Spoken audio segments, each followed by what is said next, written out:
Give me fuel, give me fire, give me that which I desire.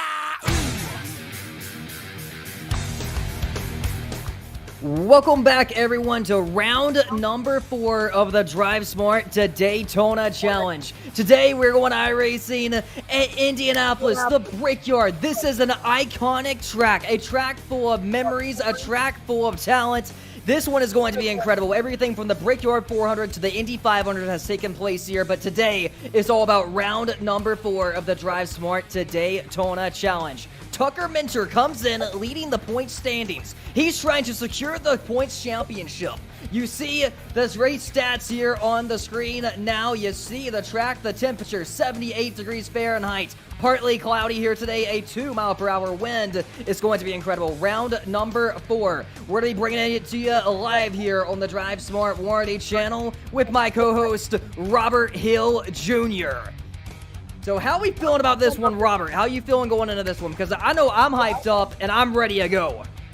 Yeah, it's going to be a good one here today. Indianapolis, always one of those challenging racetracks, has those corners that operate a little bit like a road course for these drivers here tonight. So going to be looking for every opportunity to work their way towards the front. Like you mentioned, getting down to the tail end of this 5-race series. Tucker Minter, one of the strongest drivers of the season. He's trying to hold off those hard-charging drivers behind him. Christopher Hill has been one of the most consistent drivers all season long, as has Garrett Maines. So it'll be very interesting to see what these drivers can do with just 2 rounds remaining.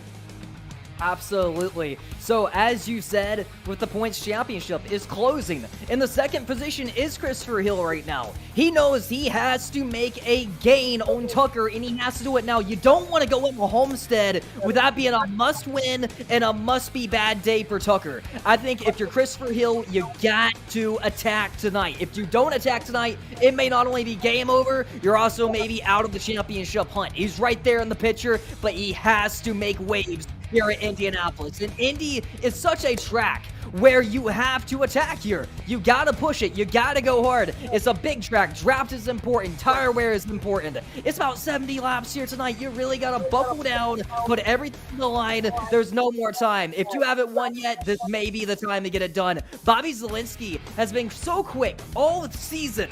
It's a big surprise he hasn't won yet because we know his time is coming. Will it happen here tonight in Indianapolis? That's a whole nother question. There's a lot of names tonight knowing that this is the race. This is the opportunity. If you win any race this season, obviously you want to win Daytona. If you're not going to win Daytona, you want to win at the Brickyard. It's an iconic ground. It's an iconic track. I know anytime I go racing here in any A fixed lobby, I want to win. So these drivers tonight on this stage, competing at this level with this many tuned in, is a big deal to win here at Indianapolis, no matter where you're at in the field. Absolutely. Like you mentioned, a very iconic racetrack. You have Daytona, you have Le Mans, and you have Indianapolis through the racing world. These races always at the top of everyone's list when it comes to those tracks that you really want to steal a victory. And you mentioned the standings amongst the drivers, but we also have the team championship to look at here tonight. Casey Kerwin's team currently has the lead with 383 points through the first 3 rounds. Just behind them with 365 points is the IDK player team. So not too far apart, even though it does seem like a big distance. They can make up a lot of points here today. DJ EJ's team in third with 310 points, but they are missing their top 2 drivers. So going to be a tough one for them here tonight. Ryan Vargas's team in fourth with 307 points. Then Landon Huffman's team, actually it's Rod Gator's team in fifth with 286 points, and Landon Huffman's team rounding out the field with 255. So all of these teams still within striking distance of each other. The battle does seem to be between Casey Kerwin's team and the IDK player team. And you got to remember, the top team, even if their driver doesn't win the Drivers' Championship, still has some money on the line. So a lot to win for these drivers here tonight.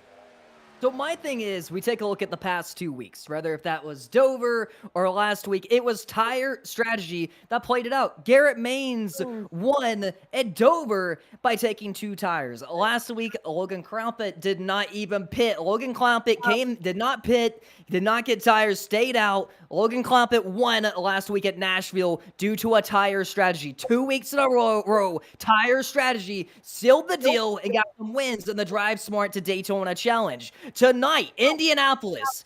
Will it happen again for the 3rd week in a row? That's the big question. We've seen it happen twice now. Garrett Maines, Logan Clompett, both of them played strategy to win here at India. Is this a track where tire strategy is going to play a factor? Tires can definitely come into play, but one thing to remember with the 2-tire strategy is your car is going to be very, very slick out there with low grip on those 2 tires only. So it'll be very interesting to see if anyone does opt to go for that 2-tire strategy. I know I've talked to a couple drivers that are a little bit further back in the points heading into tonight that have said if it comes down to it, they're going to take 2 tires or they're even going to stay out and try to play that pit strategy. They have to win. They're going to do whatever they can to do it. But just quickly to touch on your point there, you mentioned Logan Clampitt last week taking advantage of the pit strategy to win. He is not in the field tonight. Unfortunately, got called into work at the last minute, so he will not be here at Indianapolis to try to back up that victory from 1 week ago. Very unfortunate there, but you know, you take a winner out of contention, that may open the door for another competitor. With the 70-lap event, you got to focus on things like fuel mileage, tires, and also your qualifying position is so important at a track like the Brickyard because this is no easy task to get passes done. If you're starting in the back, it's not necessarily confirmed that you're in trouble, but you definitely have your work cut out for you, and you may need to play some strategy. Maybe short pit, maybe come in a bit later and hope for a yellow. You're going to have to really play the system, gain these positions if you're not starting inside the top 20, because it's going to be hard to do that in 70 laps with how competitive today's field is and how competitive today's event is going to be. Well, DLB, as we get closer to the start of the race today, why don't you tell us about some of the giveaways that we got going on tonight? Everyone loves their opportunity to win over in the YouTube chat. So we are going to be giving away some t-shirts here today. We've been giving away hoodies, but we got a brand new merch drop. Now you can actually buy this on the DriveSmart Warranty website, or you can be a lucky winner here tonight and get it done. Now this is Kyle Weatherman's 2024 DriveSmart Chevy Camaro. Beautiful design, beautiful t-shirt. Man, DriveSmart B showing some of the hottest merch in the game. So if you're probably wondering how you can win this throughout multiple points of the night, we are going to be giving these away. All you got to do is type in the chat, and that is going to enter you for an opportunity to win one of these amazing shirts. We've been giving away merch every single stream so far. We are 4 rounds into this out of 5, and you know what? We're giving away plenty of merch here tonight, as always. So if you didn't win last week, today may be your opportunity. Hey, so guys, I was just kind of looking at it, and first and foremost, I want to give a big shout out to Landon Mills. He won the original design contest for the wrap scheme in Texas. We're going to be moving forward with that same design going into 2024, and Landon also designed the shirt. So the shirt is super, super cool. So instead of giving away the hoodies this week, we're going to be giving away some of these fan shirts, which I think is super, super awesome. And then the other thing, on our Twitter, or our X, you know, it's going to take me a long time to break that habit, right? But on our X, we did a giveaway for 4 $50 Visa gift cards because we know the holiday season just passed, and that definitely hits the wallet pretty hard. So if we want to, before we kind of start going into driver intros, why don't we do that giveaway? You guys ready for that? Always ready, Chris. All right, so what I'm going to do is go ahead and draw the first winner of the $50 gift card, the Visa gift card off the Twitter, and that is going to be Mikasa. So that is going to be at Mikasa. Congratulations, you just won a $50 Visa gift card. We're going to be tagging you in the recap, but if you're here live, go ahead and message us on our X, and we'll make sure we get that code out to you. So congratulations. And we're going to go ahead and give away one more now. and then we're going to do the last two towards the end of the stream. So if you're here and you didn't win yet, make sure that you stay tuned in for these $50 gift cards. So let's go ahead and draw that second one real quick, guys. And I'm so very waiting. The suspense is killing me, boys. Drum roll. Yeah, Who's drum gonna be roll. lucky? We don't know yet. Cool We deal. have Such a no cool idea. deal. We have It's no just a idea. really long drum roll. So, yeah, so why Somebody's gonna win big. the drum roll continues. The one thing I was going to say, right? So we know that Tucker's in first place, and we're seeing how the teams are kind of starting to shuffle, and the winning team's going to get $3,500 regardless if the champion, the individual champion, comes out of that team. But courtesy of Jeff Marconi, some of our analysis, Tim Pacquioli, right? Daniel Mostetler. We have a Drunowski. These are really highly rated drivers who have had poor luck so far. So I think these are some of the drivers that we're going to want to go ahead and keep an eye on tonight and see if they can play a spoiler role to some of the guys at the top looking to try to win this championship. So I'm really, really excited to see exactly how that goes. Any picks for tonight? I'm looking at qualifying. I'm liking Garrett Maines tonight. I think Garrett Maines is going to get his second win of the season here tonight, and I don't think it's going to come down to tire strategy this time. I think Garrett Maines is going to straight earn this one. All right, so Yeah. I finally have our second giveaway winner. Super sorry about that, but it's going to be an Ash K, which is at Pikachu Fitness. So at Pikachu Fitness, Ash K, congratulations. You just won a $50 Visa gift card from our X giveaway. So you know the drill. Either go ahead and DM us on our X account at Go DriveSmart, or we will be announcing the winners on a further post. And listen, if you are just following us on YouTube and you're not following us on at Go DriveSmart on X, we do a bunch of giveaways there as well. So why miss out on some of the action? Absolutely cool deal. How about that? We already got 2 giveaway winners, and we haven't even started the race yet. We already gave away over $100 in gift cards. This is amazing. It's going to be a fun night. And don't think we're done giving stuff away, because these giveaways are going to keep on coming throughout the night. Yeah, I just want to throw a pick in here. You mentioned Garrett Maines is your pick here tonight, DLB.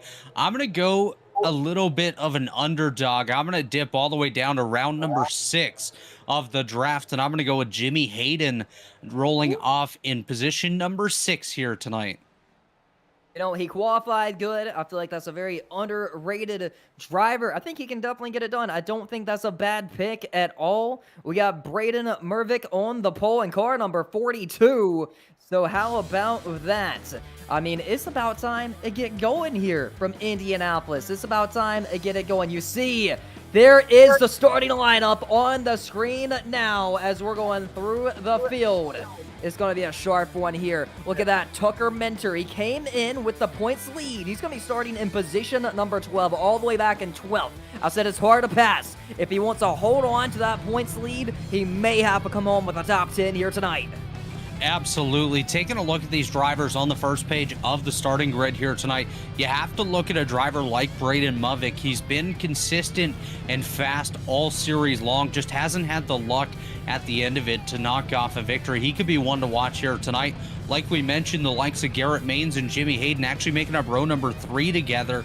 Another one to watch up here, Bobby Zelensky. He's been at the front in all the races so far. He's going to look to knock one off here tonight as well. I think Bobby Zelensky is such a good pick because he's been consistent. That's the big thing about him. Every week, the finishes may not be there. They may be kind of up and down this season, but he has been consistently at the front, inside the top 5, nearly every single race. As we're going through the field, position number 14, Christopher Hill. He's coming in the second place in standings, and he's only 2 positions behind Tucker Mentor, who is leading the championship. So he knows starting directly in front of him is his target. He has to beat Tucker, and he has to beat him big here tonight. Yeah, Christopher Hill has only led 3 laps all season long, but with an average finish of 5th, he's been very consistent.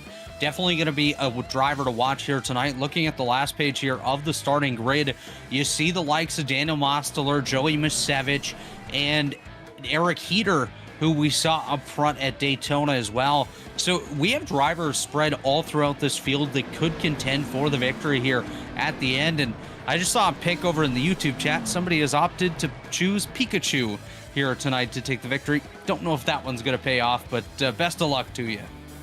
Absolutely. So as we're coming to get the green flag this time, one question I had before we started today's event was if you did qualify bad, and say you are starting back there in 28th, 29th, the best bet may not to be aggressive and drive your way to the front of the field. You may want to play some strategy because I feel like it's going to be very difficult to find your way from 29th all the way inside the top 5 at a track as tough as Indianapolis. Everything's going to get spaced out here tonight, but the racing is going to be tight. It's going to be hard to set up passes. You're going to have to take care of the tires. You don't want to give up that bottom groove no matter what. So you got to keep that in mind. But this time by, the pace car is going to be hitting pit road, and Braden is going to be leading them to take the green flag. Don't count out Gabriel Wood. He has been consistent all season. He qualified in position number 2. I think he's going to be ready to attack as soon as we drop the green flag. The green flag is out from Indianapolis from the Brickyard as they're already getting racy for the second position. We may see 3 wide going into turn number 1 and 2, and we are going to see 3 wide in turn number 2. Almost contact. They're definitely getting racy. They're trying to single out. Nearly into the wall went Jacob. Yeah, Jacob Potak able to win out on that battle, able to work his way up to position number 2 already, started 4th, able to get by both Gabriel Wood and Chase Schaefer as those drivers slot in 3rd and 4th respectively. Already a battle a little bit further back, actually a battle for 4th here as Garrett Main's going to dive to the inside of Gabriel Wood. Wood going in the wrong direction here on lap number 1. Now he's under pressure from Jimmy Hayden. Hayden trying to work his way into the top 5 here on lap number 1, but he's going to open the outside gap for Nathan Coaster as Coaster going to work his way into position number 6 as we wrap up lap number 1 here. It's Braden Movick, your leader, ahead of Jacob Potak and Chase Schaefer. Gabriel Wood lost so many positions, turn 1, lap 1, and there's nothing he could have done about it. He fired off pretty solid, just got shoved 3 wide, and unfortunately, that caused a big loss for him. Someone who's moving up to the front right now, Garrett Maines. He has found his way up to the 4th position. We got a battle for 3rd right now, as they are side by side, a battle for 2nd actually, as the action is picking up, the racing is picking up. We're going to see car number 99 get to the inside, almost contact. You can't afford to give up the bottom at a track like Indianapolis, at a track like the Brickyard. You got to be calm, you got to be patient, and you really got to work guys over. Sometimes it may take 3 or 5 laps. With how big this track is, that's going to feel like it's taking forever. A 70-lap event sounds short, but at a track as big as Indianapolis, it's going to be a long night. Yeah, long night indeed as we watch that battle for position number 2. Jacob Potak currently holding that spot ahead of Chase Schaefer. Schaefer was on his inside not too long ago, got a little bit too low in the corner, put the left side wheels below that white line, and that got him a little bit sideways. He was able to gather it up, now taking a run down the back straightaway behind Jacob Potak. We'll see if he can take advantage of that draft. This is a very draft-intensive track here as we watch now the battle for 4th. It's Garrett Maines, Nathan Coaster, Gabriel Wood, and Jimmy Hayden all together as Hayden took a look to the inside of Gabriel Wood there. Wasn't able to get there, but just to point out, Nathan Coaster up 3 spots on the day already, running in position number 5 as all drivers trying to chase down Braden Movick, who's led here from the drop of the green flag as we run here on lap number 3. The battle heating up for 2nd once again. Absolutely, is getting tight everywhere. Right now, the only person enjoying this is Braden Murdoch as he is running away with it. The battle for 2nd heating up. Garrett Maines nearly got the wall off turn number 2 as he has big pressure lined up from Nathan Coaster. The number 53 is going to try to get the pass done. They're all but bump drafting, so we're seeing a lot of single foul racing. That's the big thing about tonight. A lot of single foul racing. He's going to try to make the move to the outside. You can't really get it done. I think one guy you got to really focus on is Gabriel Wood because he clearly has a lot faster car than he's showing. The battle for 2nd is on as both of them are still chasing it up the hill and just can't complete the passes. Everyone is single file throughout the entire field right now. If you try and make a pass, there's a good chance you may get shuffled out and fall to the back, and that's a gamble you got to be willing to take. Jimmy Hayden is trying to make a pass for the 6th position, and he is going to get it done, but not without a big bobble off turn number 1. He is going to clear him off turn number 2 and put him up to position number 6 after that one.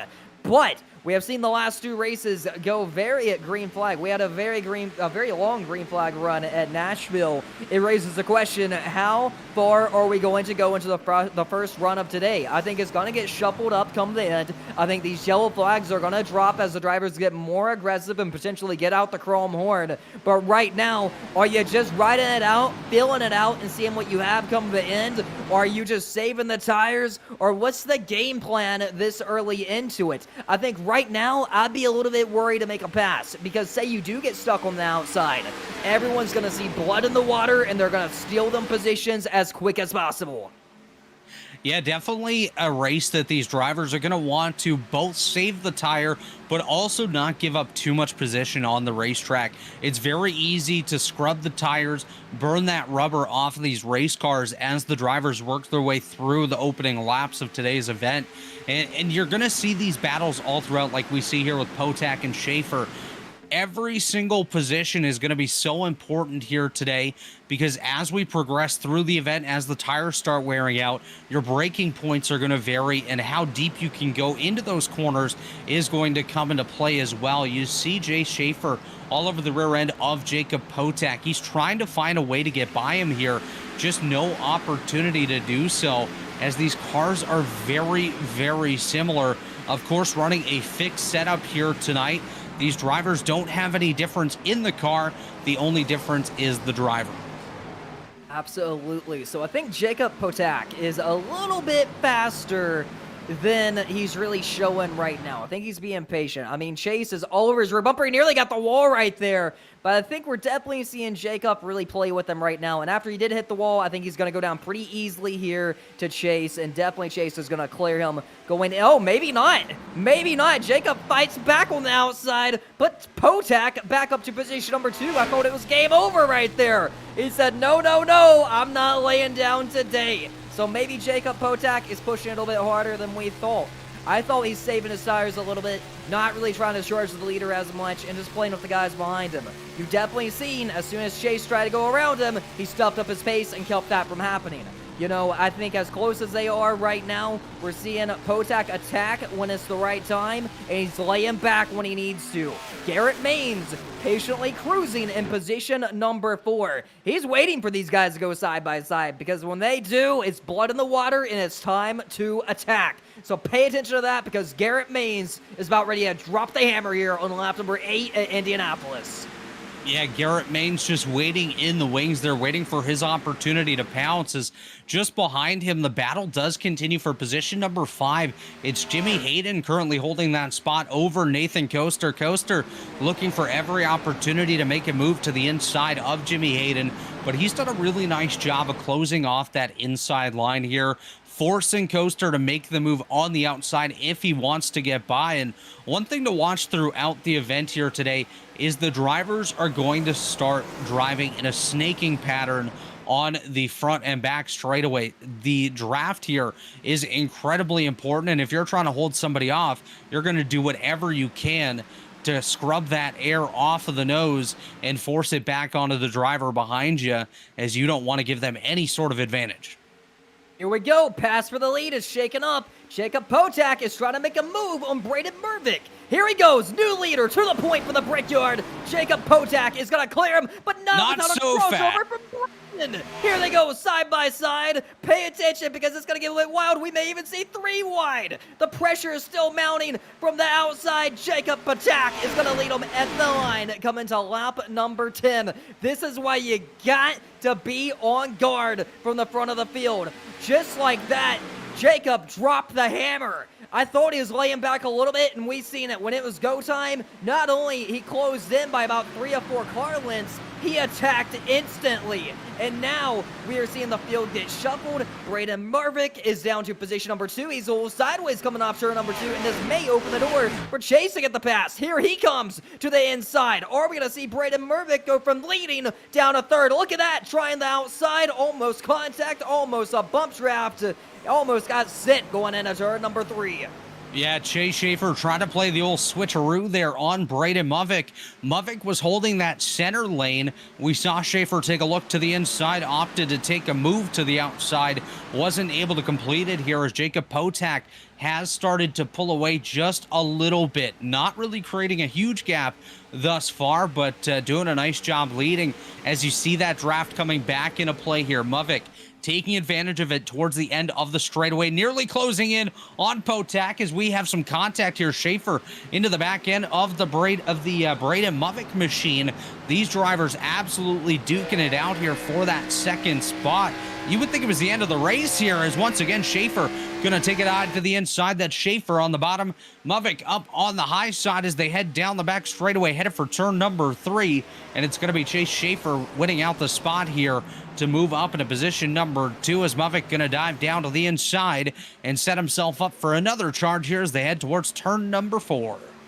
So Braden Movick, qualified on the pole, is now dropped to the 3rd position. It makes you question, is he just backing down his pace? Now look at this, we're seeing it up front. That is the snake effect right there. You're probably wondering, why are they doing that? Why are they weaving all the way down to the bottom? Well, what they're doing is trying to break that draft. With this package that we have here in Indianapolis, it's going to be hard to break away from that 2nd position.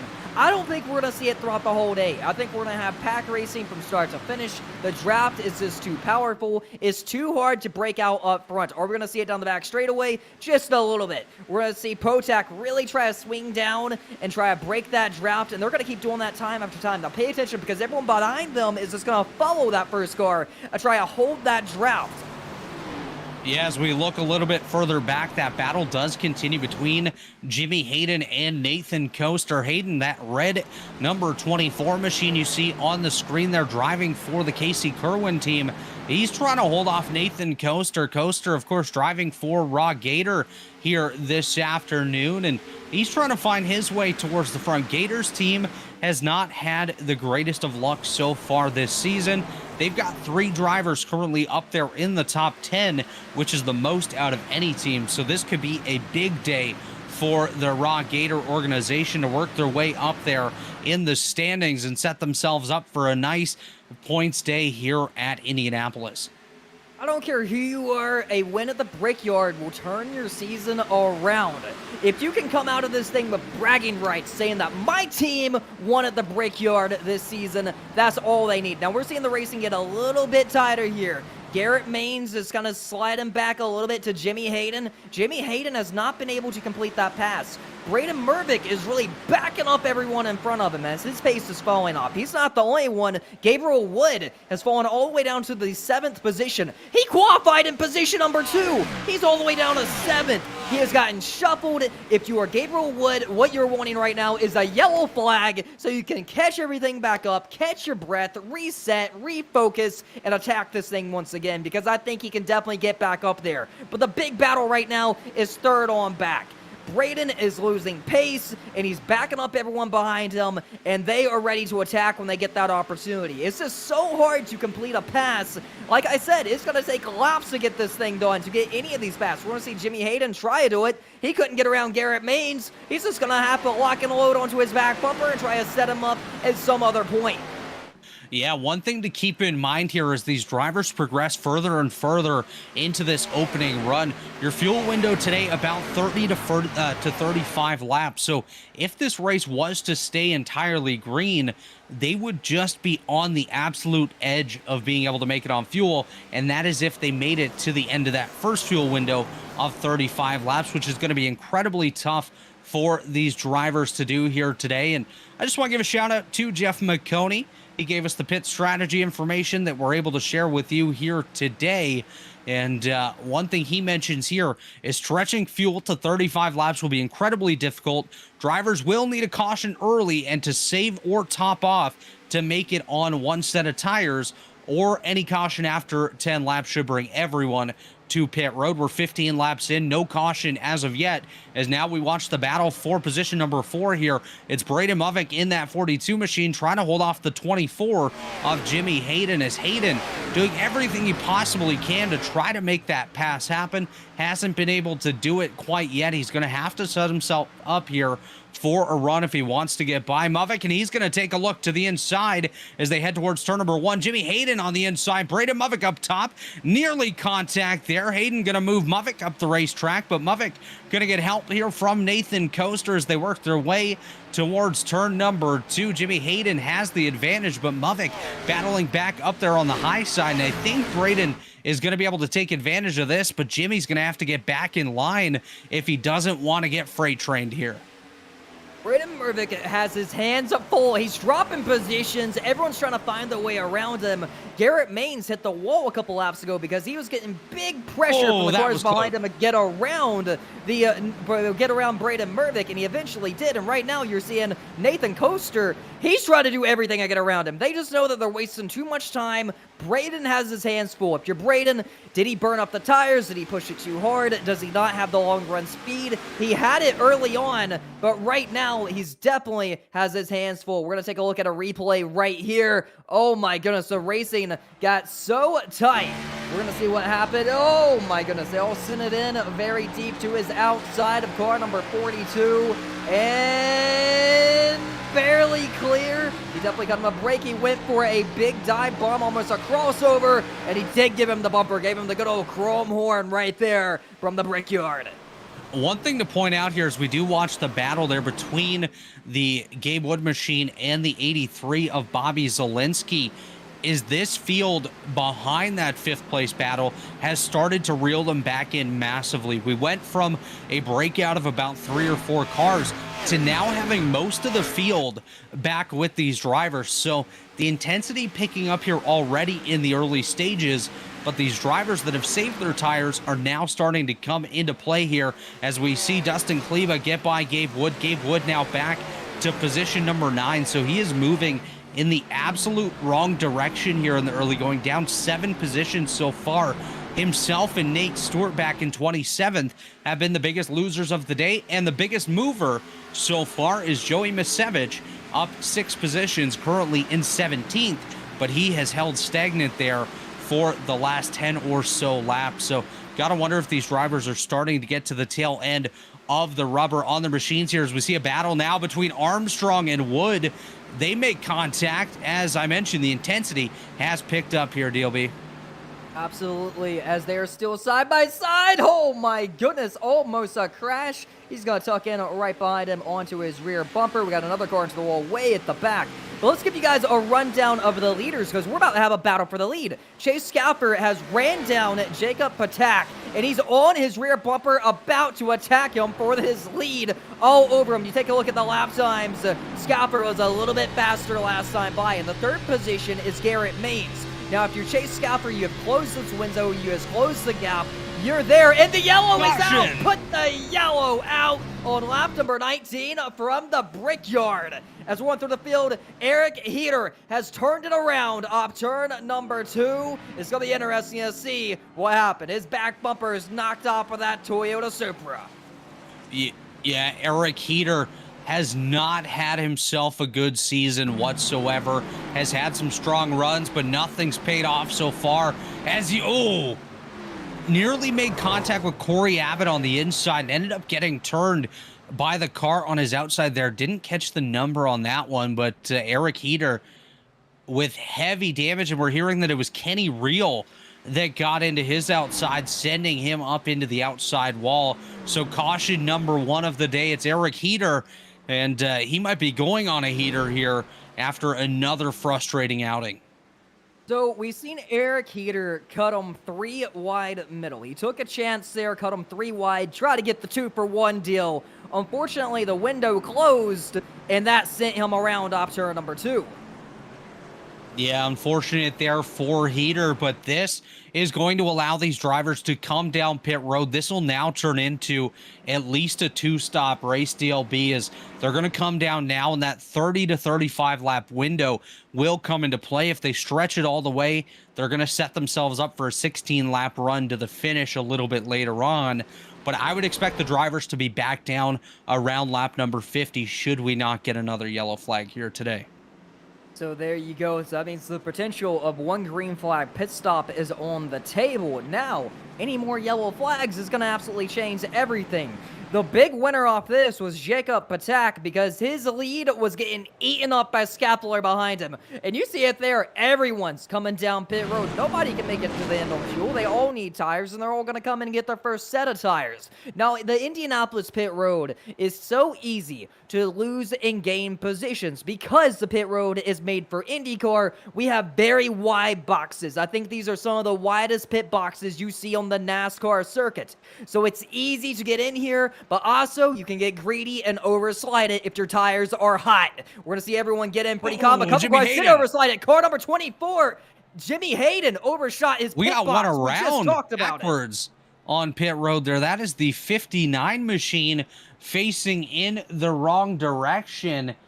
That's not a good pit stop towards the tail of the field. These drivers all going to have to cycle back out, as it's going to be Chase Schaefer winning the race off pit road ahead of Jacob Potak, Braden Movick, Garrett Maines, and Nathan Coaster. But DLB, as these drivers finish up their pit stop, I think we should head off to one ourselves, take a quick break, and when we come back, take these folks through the middle portions of today's race. Absolutely. Definitely looking to be an eventful one. We're going to take a quick break here on lap number 21 from the Brickyard. Racing isn't easy, but experiencing it is. iRacing puts you in the driver's seat with the industry's leading sim racing game. Drive on laser scan replicas of the greatest racing circuits from around the world. Go head-to-head against other drivers chosen by skill-based matchmaking to ensure competitive racing at every level. Compete across all your favorite series. In officially licensed cars, engineered to deliver the most accurate driving experience possible.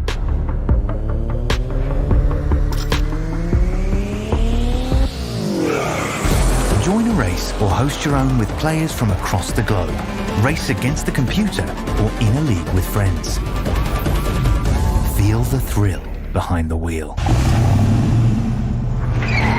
Visit iRacing.com.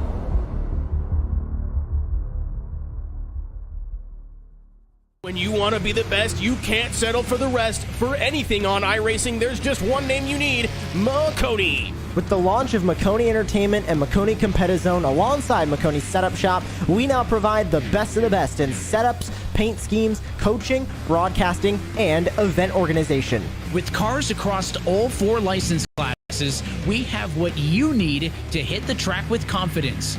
Grab a subscription and save money while going fast at MaconiSetupShop.com/subscriptions. And remember, at Maconi Setup Shop, there are setups, but your victories.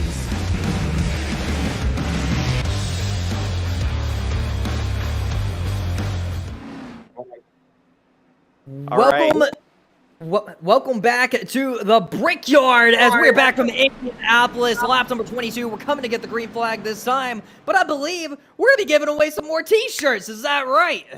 Yeah, that's the plan, guys. I'm super excited. One, that was a crazy pit stop. I'm not going to lie to you. And as you see on your screen, we are going to give away the first fan shirt. So what I'm going to need you to do right now is go ahead and just type anything in chat. Just be active. Tell us what you're thinking so far, and we'll go ahead and rip one of those giveaways. I know we're really close to green, but go ahead and type in chat, and somebody's going to be a lucky winner. We'll go and get a shirt shipped out to you. Absolutely, these t-shirts are amazing. You heard it there. Type something in the chat. We'll get the green one. If you want to win a t-shirt, put something in the chat. Chase the Scapular, break to get our green. It's time to give away some merch. We're going to see what we have here as Chase Scapular is going to fire up. And oh my goodness, Jacob Patak with a big block on Garrett Maines. Here comes Braden Mervick to the bottom, trying to gain all of these positions back that he lost during the last green flag run. Garrett Maines with a good drive off. He's going to be going for a crossover. Into the wall goes Bobby Zielinski as he's trying to gather it back up. The battle for second is on. Garrett Maines looking to the inside. Not going to quite get that pass done. They're 2x2 all the way back. They're trying to block up front as Chase Scapular is trying to hold off the field. Jacob Patak trying to make the move. Big blocks in the back straightaway. Everyone's blocking everyone to defend that bottom groove. Yeah, watching these drivers duke it out. Just some close contact there between Dustin Kleba and the 53 of Nathan Coaster. Coaster nearly getting into the right rear quarter panel of Kleba. That could have sent him up into the outside wall as they try to hold off that 22 machine of Joe Armstrong. Armstrong back there in position number 8. He's up 3 positions on the day, but I do have to point out the driver currently in 10th position. That is Daniel Mosteller. He's up 11 spots on the day. By far the biggest mover, as he is now inside the top 10, as we nearly had contact there between Rod Gator teammates Bobby Zelensky and Nathan Coaster, as Rod Gator now has 3 cars inside the top 5 with Potak, Zelensky, and Coaster. So one thing I want to say is, first and foremost, we all say Mavic wrong, so I'm really sorry about that. And then I'm ready to go ahead and rip that giveaway now that we're starting to thin the field out a little bit. So if you could go ahead and rip it. And it looks like we have a Glenn Richardson. Glenn Richardson, congratulations. You are the first winner of this fan shirt. So you're going to need to do one of 2 things. Either message us on our X account at Go DriveSmart, or you can go into DJ UJ's Discord, DM him directly, and we're going to go ahead and get that shirt shipped out to you. Back to the action, Sky. Absolutely. So, the big thing I'm focused on right now, position number 4, Bobby Zelensky. This guy has came to life on this run. I mean, I talked about going into it that he's been consistent every single week. I feel like if he's going to win a race, it's going to be Indianapolis. His car is coming alive. He's on the rear bumper of Garrett Maines. He's trying to get the pass done. He has teammates all around him. That's a good note for him, is he has teammates near, and he knows that he can trust his teammates on this one. He can trust the cars around him. Garrett Maines trying to hold this car in position number 3, but pay attention to Bobby Zelensky. As we go back up front, Chase Schaffler has quite a pretty big lead as he's ducking down, trying to break that draft every single straightaway. The battle for 3rd is on. Here comes Bobby Zelensky to the inside of Garrett Maines. He's going to get it done in turn number 1. Can he clear? Oh, contact! Right there! They're both going to save it. We're going to see Garrett Maines bail out of the throttle, and he's going to be the big loser coming off turn number 2 because he just dropped 3 positions just like that. He's trying to eat them back up, but man, did he hurt the car. And we're going to see it really hop back in. Here comes Dustin inside. It's crazy. It's wild. All throughout the field. The only person having that one right now is Chase Schaffler, who is up front running the lead. Yeah, Dustin Kleba on the inside there, upright above Mavic, able to get that position, keep himself in position number 6. Of course, did start on the lows. We take a look at the replay here momentarily of what had happened with Garrett Maines and Bobby Zelensky. There was contact there. I think both drivers are okay. As you see Zelensky make these clearly a little bit ahead of Garrett Maines, makes that contact, and now Garrett Maines sliding back a little bit here, but just quickly touch on Zelensky. Last week he finished 3rd. The week before he was runner-up. So tonight, does he finally get that top step on the podium? He nearly got it at Daytona. Unfortunately, got caught at the late wreck. Finished towards the tail of that top 30. But Bobby Zelensky, definitely one of the strongest drivers in the field here tonight. Out front, it is Chase Schaefer for Casey Kerwin's team, followed by Jacob Potak, Bobby Zelensky, and Nathan Coaster, all driving for Rod Gator. Try to take down the team here very soon. This is what we're going to see. Who your real teammates are. Right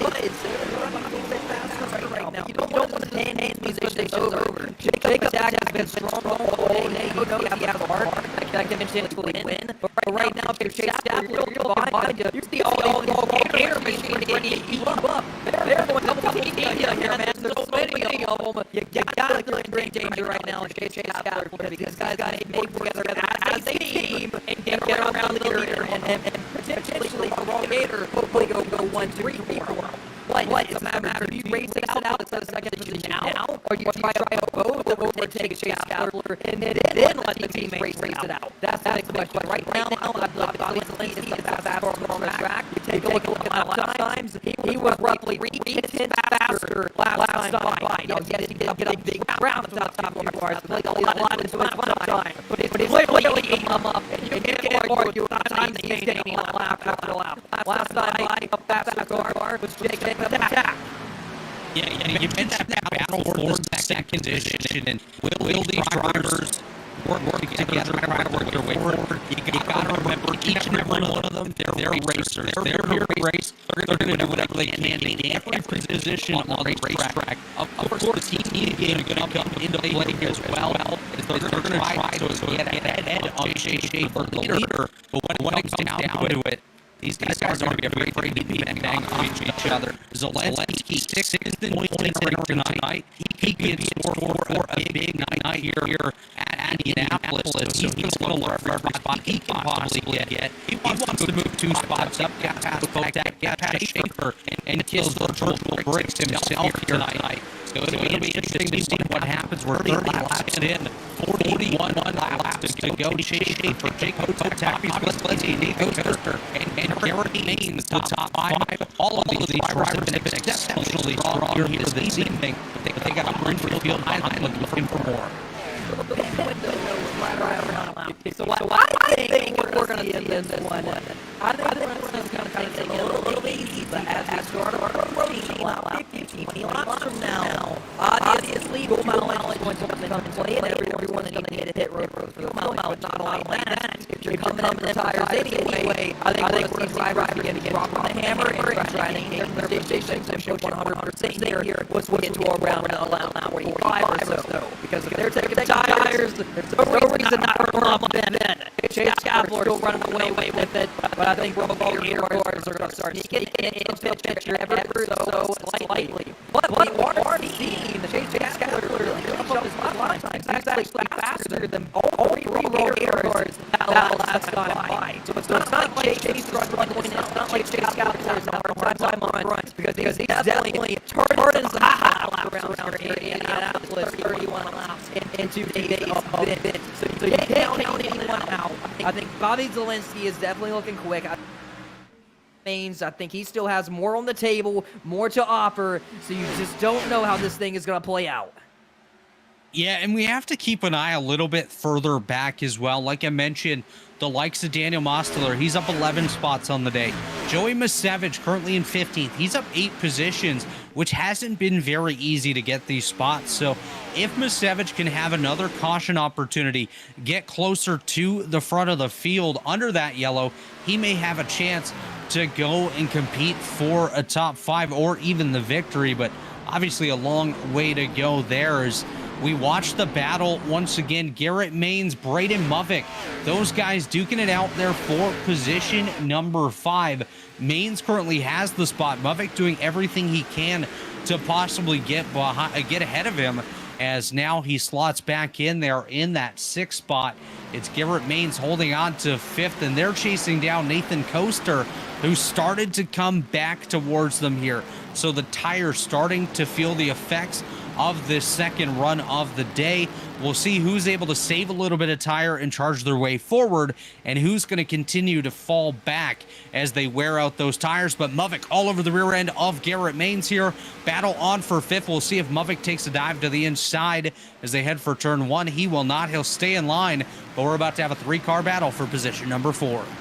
So Braden Movick was actually pushing the rear bumper of Garrett Maines down the front straightaway here at the Brickyard. Braden did not get the best start to today's event. He qualified up front, fell back fairly quickly, lost a lot of positions as that run continued. It made me question at the beginning, did he burn his tires up, or did he push it too hard, or did he just not have the roll speed come the end due to his driving style, or where the case may have been. He lost a lot of positions. Now that we're getting into this run, you can see he's clearly going into this one very different. He's getting faster as we continue.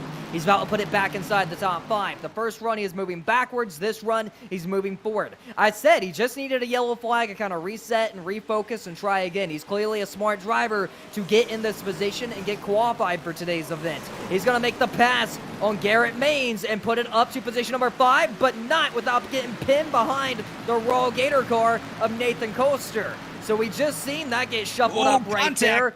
It's getting wild. We're seeing some guys get shot off the hill. Daniel Falkenhelm just got contact with Dustin. That is wild, and he's going to go down 1 position. So there's racing going on every single straightaway, every single turn. You just can't afford to chill out anywhere right now. Yeah, there's no time to relax, no time to calm down, kick your feet up. Kleba got into the back of Garrett Maines, then made contact with Daniel Falkingham, which has now sent Kleba falling towards the tail end of that top 10. He's going to be under pressure here from Joe Armstrong. So the battle's continuing towards the tail of that top 10, but Chase Schaefer has been able to pull away so far, about a half a second ahead of Jacob Potak, another half second back to Bobby Zelensky. Then they have nearly 2 seconds over Nathan Coaster. Coaster has a gap over Maines, who has nothing over Braden Movick. Movick right on his rear end here. He's going to get some draft down the back straightaway and try to set himself up. And I'm not sure if Movick just trying to play with Garrett Maines a little bit here, but he's had the draft and had opportunity on these straightaways and just has not opted to make any sort of move on him yet.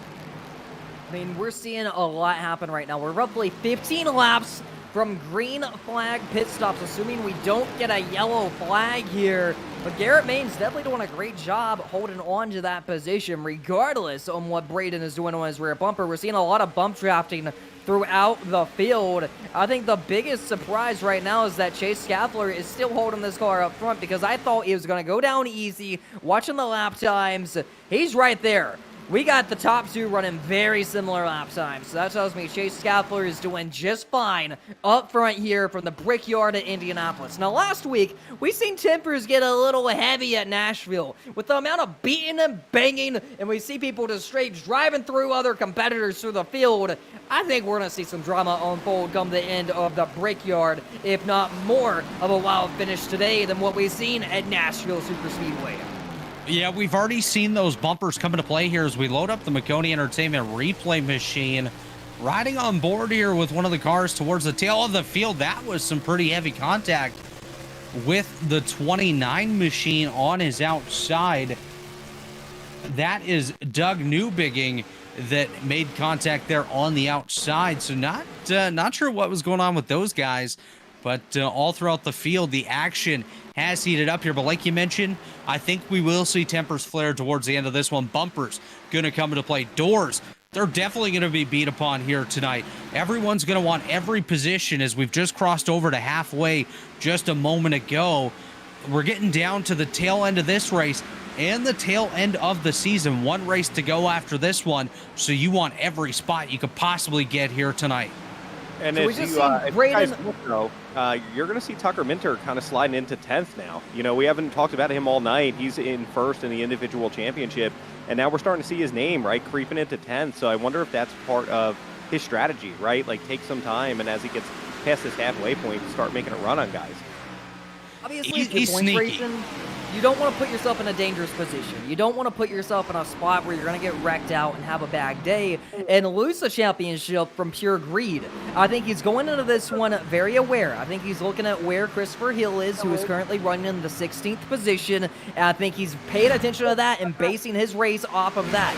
I think Tucker has the talent to go up there and run top 5. But I think he's thinking big picture, big picture, big picture. And I think that's what we're seeing right now, as we got some action going on up front. That was quite the move there by Jacob Potak, who has taken over the race lead. That's Chase Schaefer down on the bottom. Jacob Potak up on the high side. This is side by side for the race lead here. Nobody giving anyone an inch or a millimeter out here on the racetrack, as they're going to take advantage of every opportunity they have. Schaefer battles back on the inside. They do make a bit of contact down into turn number 1. Potak still on the outside. Schaefer slides up nearly into his driver's side door, as Potak going to have a bit of an advantage here into turn number 1. We'll watch here as he tries to close down on the Chase Schaefer machine. We'll see if he gets an advantage down the back straightaway. It does look like he will, but now Chase Schaefer going to have an opportunity to battle back down here towards turn number 3, as we continue to be side by side for the race lead, as Schaefer has the advantage here into turn number 3. What a battle. Schaefer and Potak are banging out like there's 2 laps to go. Oh, there's contact right there. Oh my big. goodness.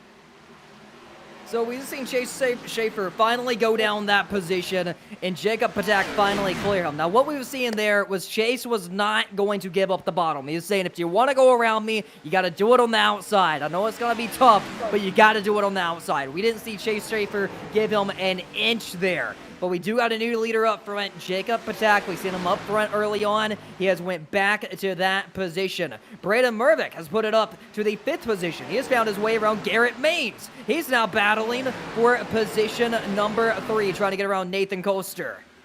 Now, my question for you here, DLB, we saw that battle between Schaefer and Potak.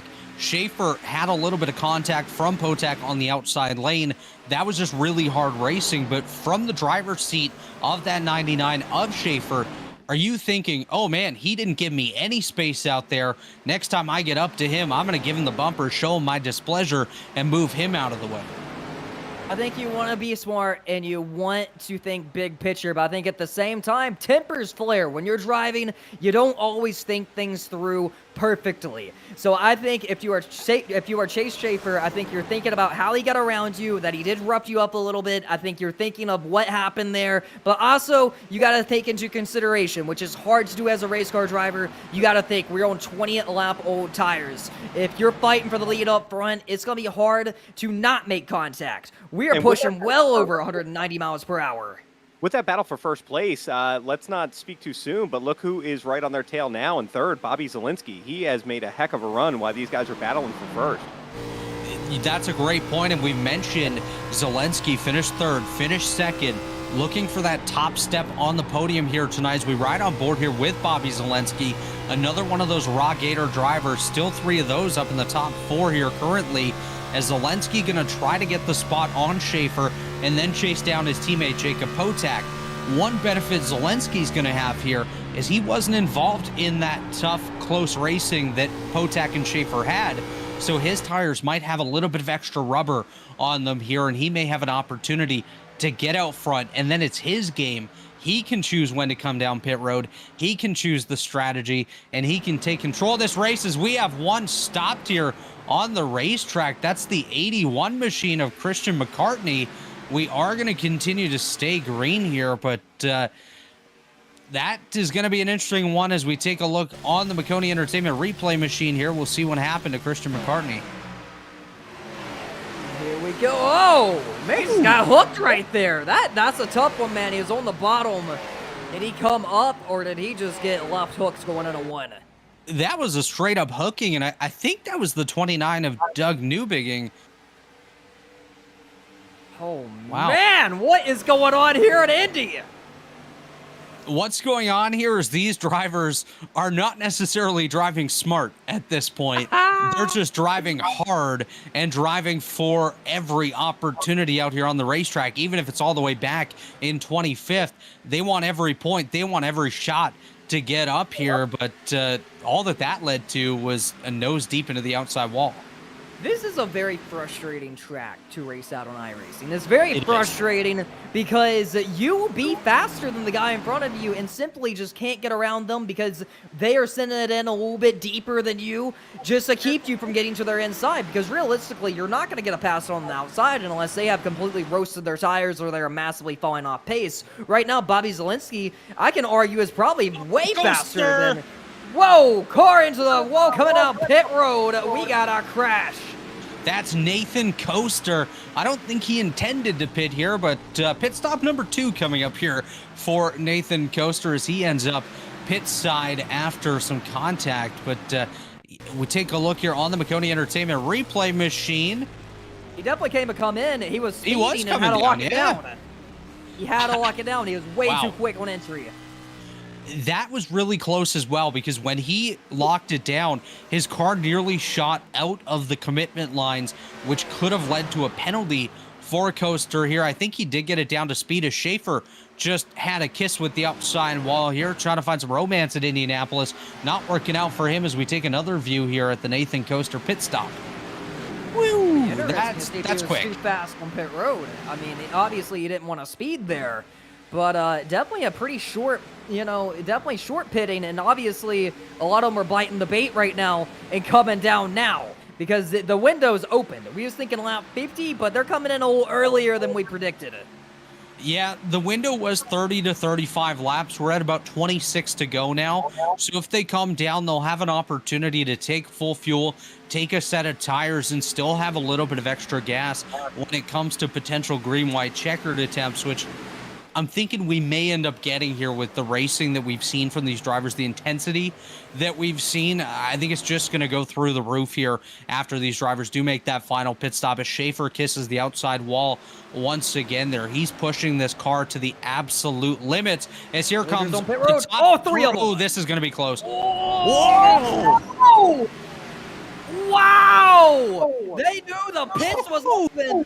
Attack was probably the last hit right there and nearly screwed them all. I don't know if any of the top three is going to come out with the lead after this. So Jeff Maconi mentioned in his notes for us here tonight that the pit road was going to be pretty tough to get down, and that's coming to play here. These drivers absolutely locking it down. Potak overshoots his pit box. You mentioned that earlier. It just came into play right there as Potak now going to be struggling to gain those spots off pit road as we take another look here at the pit entry for these drivers. Schaefer, he channels balls of steel and just went for it. Here's mirror driving. You seen it there. Got a little greedy. He was committed and almost took all three of them out.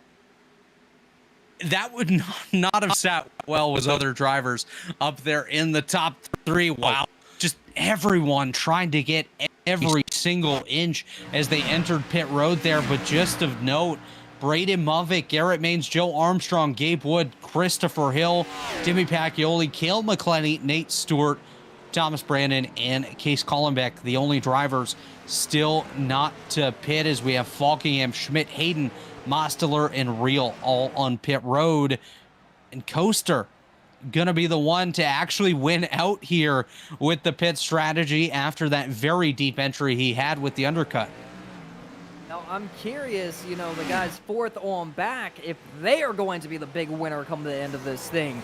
Like I said, Indianapolis has some famous pit stalls. They're bigger than any other track, and you get greedy because they are so big. Here comes Braden Mervick to pit road, and he's going to bring Joe Armstrong with him. They're both going to get down pretty calm. They're not going to smoke the tires too awfully bad, so it's going to be interesting to see where this is all going to play out because you can short pit, but also your tires are going to be 5 laps older than the rest of the field. So it's a big gamble if you want to stretch it a little bit on tires and stretch it a little bit on fuel. We're to see Maines go to the point now as he has been yet to pit, I believe. There's a lot of them keeping it out. And Braden Mervick also overshot his pit stall and had a backup. So that's going to be another one punished because a little bit of greed on pit road. Yeah, the top 8 still yet to come down pit road. Case Collenbeck, the last of those drivers, still to pit. As that got pretty close there between Coaster and Schaefer. As Schaefer trying to take advantage of that late dive he had onto pit road here. This will essentially be the battle for the race lead here, unless we get a caution as Pacquioli and McClenny come down pit road, as does Garrett Maines. That's going to hand the lead over of this race to Gabe Wood, as I do believe he's going to get set to come down here momentarily, leaving just 5 cars left on the racetrack currently. Gabe Wood, Christopher Hill, Nate Stewart, Tommy Brandon, and Case Collenbeck, the last of those drivers to come down for their final scheduled pit stop. Of course, another one still could come into play should we get another caution here with just over 20 laps to go. Chase Scalper find his way around the Chase Scalper just found his way around Nathan Coaster. Now Nathan really backed it down early and just bailed out of it and gave it to him. That tells me Nathan Coaster is trying to save his tires a little bit. He did not want to fight for what was going to be potentially the lead position. He rolled out the gas, gave it to him, and let Chase Scalper go up there and take it. That's basically Nathan Coaster just saying, hey, bud, you're a little faster right now. Take it, go burn your tires up. I'll be there in 10 laps. Rather than Jaws music, we have Gator music playing behind Chase Schaefer here. He has 3 Raw Gator machines trying to chase him down. Schaefer in 6th. Then it's Coaster, Zelensky, and Potak. 3 of the Raw Gator teammates trying to take advantage here, as you do see Bobby Zelensky trying to get by his teammate Nathan Coaster as they come around to 20 laps to go next time by. We're going to see if Zelensky can close that gap here on Schaefer and work his way up into what should be the race lead here after these final 5 make their pit stop. So we definitely seen some teammates that play a little bit of teamwork there. Nathan went ahead and rolled over for Bobby Zelensky, said, hey, bud, go get it. You're faster. Go run down Chase Scalper if you can. Now, there's a lot of guys that keeping it out that have been yet to pit. You got to think what their strategy is. Well, what they're thinking is, can we potentially get a yellow and bring everyone to pit road again? So we're seeing some pit strategy get played. Some guys farther in the back may think this is their best opportunity to win. And you never know if it's going to play out. We have seen late race yellows pretty much every single race this season. So keep that in mind. Gabriel Wood is currently leading. He has been yet to pit. We know that he's fast. He qualified in position number 2, and now he's playing the strategy. Yeah, these guys have about 5 or 6 laps left on fuel. They last pit on lap number 20. They had a couple laps of caution after that, and now they've been running green since. If they get a caution before, well, actually at the tail end of that 5 laps, as here comes Christopher Hill. He's going to come pit side. He's going to bail on this strategy, come down, take those tires, take that fuel, and work his way back out. But for the other 4 still out there, if they get a caution in the next 3 or 4 laps, they're going to pull a lot of cars down pit road with them. They have unlimited tires here tonight, so they're going to do whatever they can to all be on that same strategy, because about 10 laps or so difference in tires can be the difference between finishing first and finishing in position number 6. I was a little bit surprised that Christopher Hill kept it out as long as he did and played that strategy. As we talked about, he's in here points racing with Tucker Minter, and right now you got to pay attention to the points battle, because that's ultimately what this challenge is all about. So this may hurt Christopher Hill, even though he's second in the standings. This may cost him as we continue, because he's trying his best to beat Tucker Minter here today. Yeah, here comes Gabriel Wood. He's going to come down pit road, leaving only Nate Stewart, Tommy Brandon, and Case Collenbeck out there on the racetrack from that initial pit cycle. Then you see it there. Chase Schaefer, Bobby Zelensky, Jacob Potak, Nathan Coaster, Tucker Minter, and Daniel Falkingham. That's the order of the drivers that are on those fresh tires. As you see Gabe Wood now cycling down. Well, that's a battle that we see. This could get a little interesting as we nearly had some contact there. That's Braden Movick trying to work his way forward out here on the racetrack, and he's trying to use up every inch of his car and every inch of this racetrack. And he's going to get to his inside and try to get the pass done. It's not going to be enough coming off turn number 2, but the race is heating up. Now back to the point standings with Christopher Hill, Tucker Minter. Tucker Minter is currently in the 9th position. We said early on he's playing this thing smart, and here he is come the end, running in the 9th position. Do we got a car slowing or a car coming up that pit road? That is Chase Collenbeck coming down pit road here, DLB. He definitely looks a little beat up, like he got the wall a few times, but the racing is still unfolding. Now Chase Scaffler has found his way all the way up to the 3rd position, still waiting on Nathan Stewart and Tommy Brandon to pit. The 2 cars in front of them, there's no way they can make it to the end. They're just out here playing the strategy game. They got a pretty sizable lead over Chase Scaffler. They're waiting for the yellow flag to drop, and it's a matter of time before that yellow flag does drop. I mean, laps are winding down. We got 17 laps remaining. The top 2 are bumper to bumper right now, but there's no real pressure to race each other, because this won't be for the win unless they get the miracle yellow that they are betting on, leaning on, and hoping for right now this late into it. All right, so now that we got a little bit of... we touched the wall. Now we got a little bit of time. Why don't we do our second shirt giveaway? How does that sound? That sounds like a great idea. Yeah. All right, so if you've been here before, you know what you have to do, right? If it's your first time in chat, we appreciate you. Thank you so much for coming to check us out at the Go DriveSmart YouTube channel. But we're going to need you to go ahead and type in chat, and then we're going to go ahead and rip our next winner of the fan shirt. So go ahead and start typing in chat. Let us know how we're doing. Go ahead and give some support. Actually, you know what? Let me see a bunch of Gators for Raw Gator, because his team, like you said before, Robert, it's not the Jaws music that you have to worry about. It's the Gator music. So let's go see that in chat, and we'll go ahead and rip a winner. Absolutely, you heard it there. Blow that chat up as we got the 2 leaders coming up pit road right now. Nathan Stewart almost goes around, but blow the chat up because we're giving away some Kyle Weatherman's 2024 merch. This is brand new merch. It just dropped this week. You can be one of the first to own it. Kyle Weatherman will be driving the DriveSmart car. Today we're doing the DriveSmart to Daytona Challenge. Blow the chat up.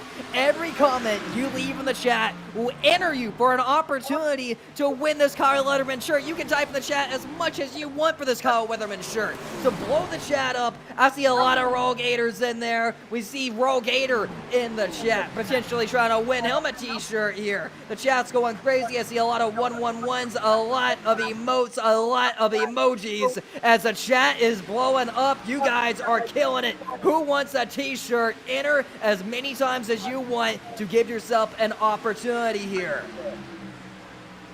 This is one heck of a battle out here on the racetrack. If we're going to see a caution, it may be in this image right now, as I see 7 cars under a blanket here. Boy. Contact in the back, Garrett Maines trying to find his way around someone, and that got a little rough. All right, I'm going to go ahead and rip this giveaway because I feel like we're so close to a caution. I don't want to miss the action. So go ahead, you guys go and punch it. And it looks like we have a Becca Hunter. Becca Hunter, congratulations. You are the winner of our fan shirt here, this 91 Kyle Weatherman merch. You know what you got to do. You either reach out to us on X at GoDriveSmart or go into DJ EJ's Discord and DM him directly. You've seen it there. Congratulations on winning yet another t-shirt giveaway of the night. So we're going to take a replay. I believe this is Garrett Maines we're going to be taking a view of because it got a little bumpy here for Garrett. 3 wide and wow. No, there wasn't enough room. He tried to get the pass on Mervick. Couldn't get it done. They made contact and it about got a little dirty, a little bumpy.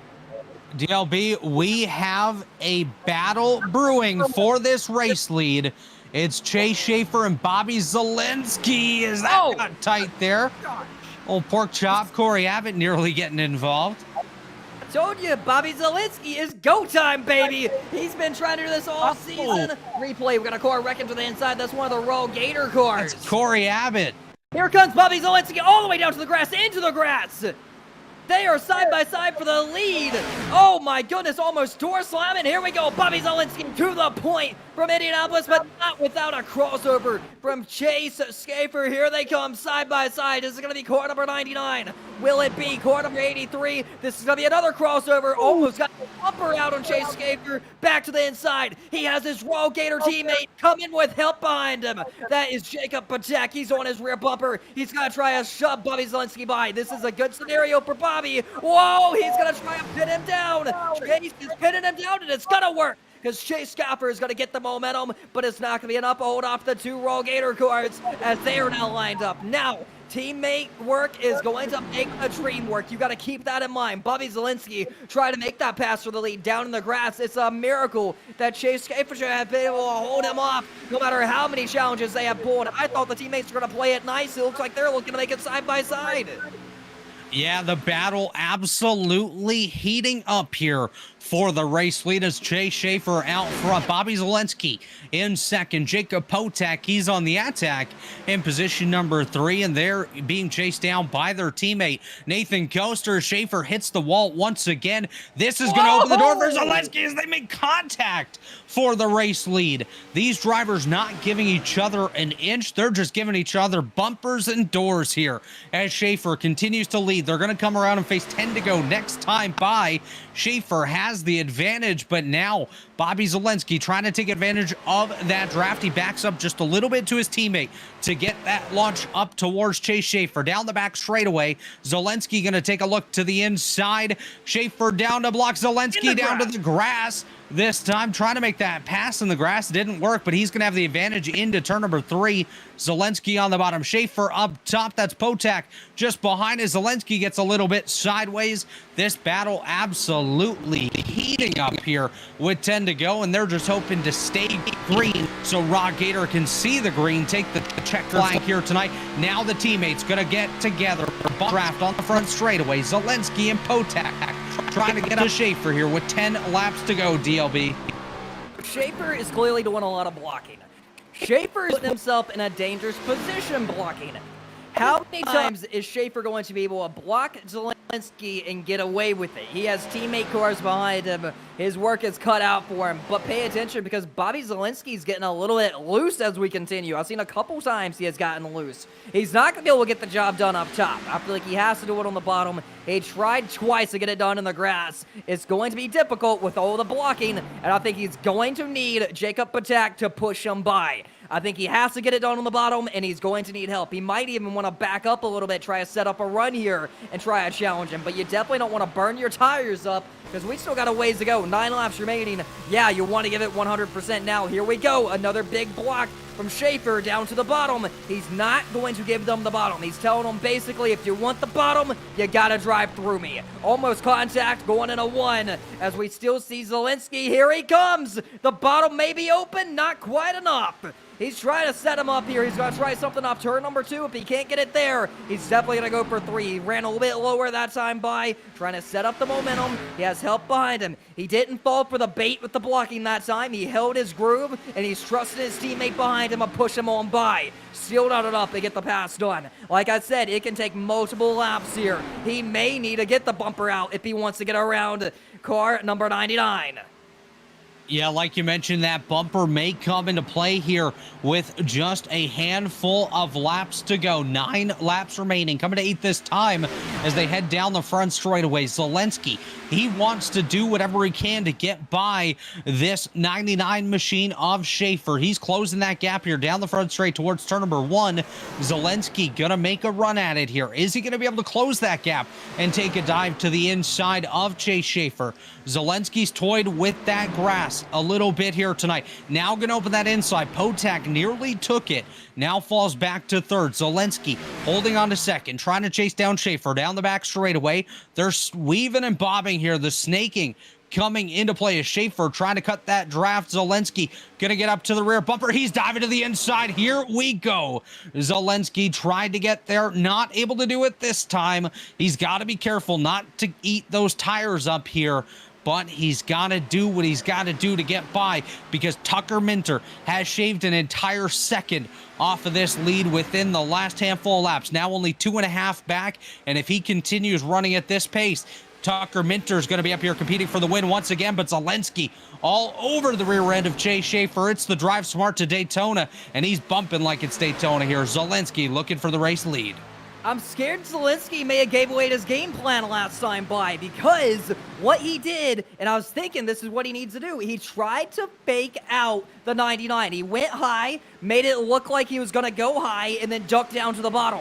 I think he's playing with the blocking right now and trying to feed into it and trying to throw off Schaefer. Here he comes again to the bottom groove. Not as aggressive this time, but he may have gave away his game plan. So now, if you're Chase Schaefer, you got to be on edge. Am I going to get faked out? But also, you know that 99 is going to block any potential move that comes his way, so keep that in mind. Zelensky has been pushing it hard every single lap at the line. 6 remaining. Big blocked on the front straightaway from Chase Schaefer. Can Bobby Zelensky get it done? He's going to have a little bit of momentum. Will he fake him out? He's going to all but shove him off into turn number 1. There was definitely contact that time by Temper. Oh, the yellow has dropped. Oh, no. Oh, my goodness. It's Joey Masevich involved in this one.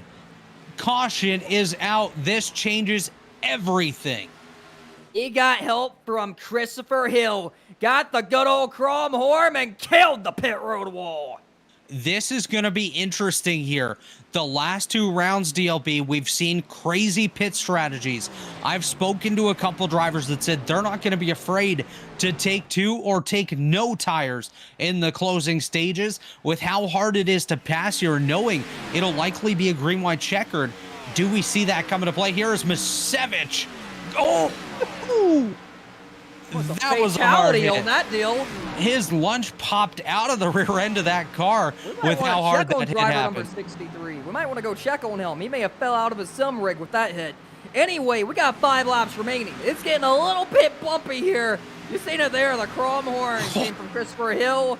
And we might want to call an ambulance down the front straightaway, because that was a little big. We got 5 remaining. You talked about strategy here. Oh, man. I mean, I hate to say it. Do you pit? Do you stay I think out? you stay out. I think you stay out. I think you stay out. It's just like last week. It's going to be too hard to drive to the field. It's going to likely be a green light checkered. I think you stay out. I think if you stay out, you win this race. It's not going to be by a lot, but I think if you stay out and hope there's no overtimes and hope there's no green light checkers, I think that's what's going to win you the race. I may be wrong because this track eats up tires, but I think if we get up a 7 guys stay out, you win this race. It's really about how many guys are going to gamble. One thing to watch here, if these drivers do stay out, like I mentioned, Tucker Minter was moving at an incredible pace, closing that gap in very quickly on those drivers ahead of him here. Now he's going to have the opportunity, if they do stay out, he's going to line up on the outside of row number 2. He's going to have a great shot at this lead. Do they calm down? If I'm leading, I think I stay out. He might fake here. Here they go. Potak stays out. First one. Potak. Coaster stays out. And any in the back. We got like 4 cars so far. 4 to 5 that may have stayed out on that deal. Maybe more. We got a total of 4 cars that stayed out. So, wow. It may be better to come in and pit. I thought we would have more gamble. But man, Tommy Brandon all the way from the 21st position is now running 3rd. Yeah, Potak, Coaster, Brandon, Real, Mavic. That's going to be the top 5. Gabe Wood there in 6th. Those drivers, you have to remember, Mavic and Wood were some of the last drivers to come down pit road on that last pit cycle. That could help them out here. Now we're seeing the leaders exiting pit road, or what was the leaders exiting pit road, and they're going to find themselves outside of that top 10. Bobby Zelensky, the top driver there, he's going to come out in position number 11. So strategy even coming into play with those guys that came down pit road. Not only 2 tires. Daniel Falkenham came out in position number 2. Garrett Maines came out in position number 3. I mean, there was so much strategy. Bobby Zelensky lost maybe 5 or 6 positions there. They all took 2 tires up front, I believe. Do I dare ask who you think is going to take the victory out of this group here, as we're going to come to a green white checker? All right. I like Jacob Patak right now on no tires. I think we're going to get a big crash, boom, boom come turn number 1 because there's so much strategy. The guys on 4 new tires are going to be on 4 rocket ships. The guys on no tires are going to be dead in the water. The guys on 2 tires are going to feel like they got something, and they're just going to be stuck between the sandwich. So I think right now you want the track position, because I think a lot of the fast guys are about to get assassinated going into 1, because it's going to get a little bit bumpy because there's going to be a couple chrome horns once we go back green. I mean, it's going to be overtime. That's what I feel like we're going to get. So I think right now, Jacob Patak leading, no tires, has a teammate behind him, is going to be a teammate beside him, but he's going to have some pretty slow cars behind him that were back way in the 20s. They're going to back up the field on no tires. And I do believe... Go ahead, Chris. That we see tonight, like, are we going to see another caution? I think we do. I think we do. I don't think we make it past turn 2. Lights just went out here on the pace car, so that means it's going to be a natural green-white checker, meaning we still have an additional 3 attempts at our disposal if we use them, and I'm going to say we're going to use at least 2 more of these, as you have those old tires up front. Then you have the guys on 2 that are going to be dealing with conditions that are equal to skating on ice here. So going to be very interesting to see what happens with just 2 laps to go. Chase Scaffler is coming from the 5th position. I believe he took 2 tires on that pit stop. He didn't go with 4. He took 2. Oh, man, it's going to be tough. He's going to really try to get that second row, because that second row was deep into the 20s when they came on a pit road, meaning they are probably going to hold up the field a little bit. And it's not going to be their fault. They're just on old tires. I think right now you really got to pay attention. Nathan Coaster and Jacob Patek. I think right now Jason Patek needs to be Jacob Protect going into turn number 1, because he's going to have to protect everything, man, and it's going to be hard to hold off these guys no matter what. I think it's going to be fireworks come turn number 1. This is going to be probably the most exciting finish of the season. This one may top Daytona, so stay tuned, because it's going to get a little bit bumpy, a little bit more than bumpy. I'm expecting the worst. I don't know that we're going to actually make it to turn number 1 here. I think wheel spin's going to come into play on this restart. Some of these guys are 20 plus. Some of these guys are 20-plus laps on these sets of tires, so we'll see what happens here. Pace car about to make the turn to pit road. DLB, take us away.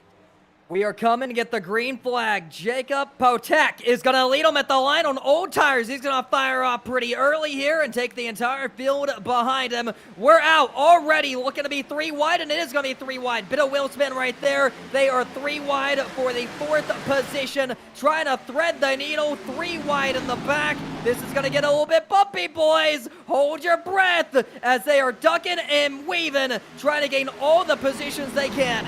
Can the tires find their way through the field right now? Jacob Patak is going to make it. Oh my goodness, big contact right there. 3 by 3. It's looking like Talladega. Are they going to make it back to the white is now the big question. They're door slamming, they're paint rubbing. Oh, hold your breath going into 3. Yeah, that's Joe Armstrong on the high side. It was Nathan Coaster in the middle. Daniel Falkingham able to clear up into position number 3. We have contact with the wall a little bit further back now. Garrett Maines and Chase Schaefer cycling through 4 wide.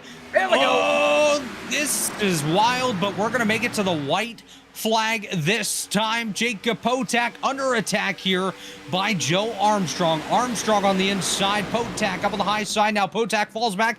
Here comes Falkingham.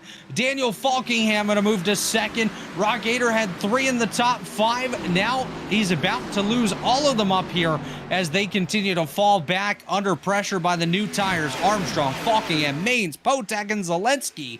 The top 5 as we come down the back straightaway for the final time, DLB. They're wrecking down the back straightaway, but Joe Armstrong may be the big winner out of this one as he's going to lead them up turn number 2, but he's a little sideways. He's pushing it. Pressure is mounting from Daniel Falkingham and Garrett Maines, but off turn number 4, I think Joe Armstrong is going to get it done. They're side by side for 2nd, all but wrecking behind him. Joe Armstrong played the strategy, and he's going to get it done at the Brickyard in Indianapolis. Joe Armstrong just ahead of Garrett Maines, who virtually does tie with Daniel Falkingham for 2nd. Falkingham 3rd, Zelensky 4th, and Jacob Potak in 5th as we watch the pass for the win. This is your winning moment today, brought to you by DriveSmart Warranty. Seen it there, so I guess 4 new tires was the way to go. I didn't think they'd have enough time, but we knew it was going to get wild. Wild indeed is what it did. We had some big stack-ups. Oh my goodness. Let's see if DriveSmart Warranty is going to cover them this time. I'm sure they will. I think the warranty might have been voided right there.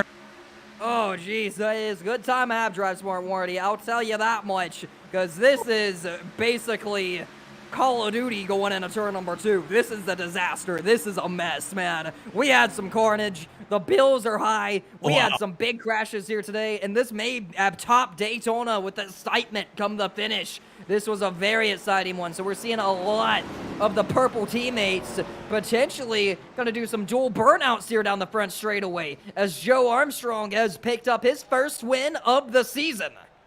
Yeah, the IDK player team jumped into the Gator Pond this afternoon and was able to steal the victory. It's Joe Armstrong picking up the W here ahead of Garrett Maines. His teammate Maines, of course, came home in that 2nd spot, winner earlier this season. They're going to burn it down together. Let's do it. They did burn out over the bricks, though, DLB. That's a big no-no in the real world. Big no-no, but I've seen some retaliation coming up pit road.